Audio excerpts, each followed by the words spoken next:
Your LLM isn't failing, your input data is.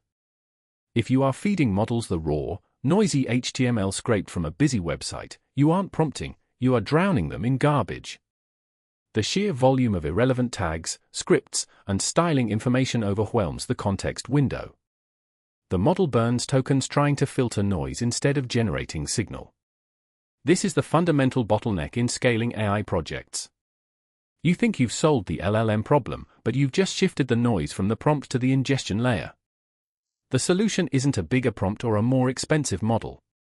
It's building the transformation layer, turning a massive, amorphous document into surgically clean data. We need to treat the website like a machine whose output we are scraping, not like a novel whose pages we are copying. We move from copy-paste to intelligently extract. This means leveraging advanced selectors, like CSS selectors or XPath, to pinpoint the exact data containers, ignoring everything else.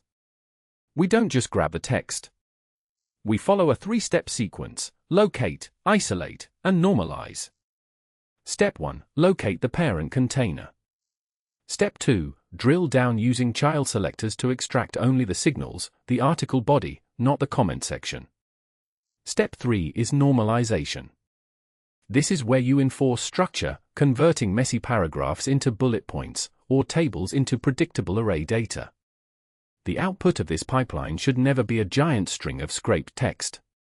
It must be structured data, be it clean JSON or perfectly rendered Markdown. When your input is predictable JSON, you are no longer asking the LLM to perform data cleaning.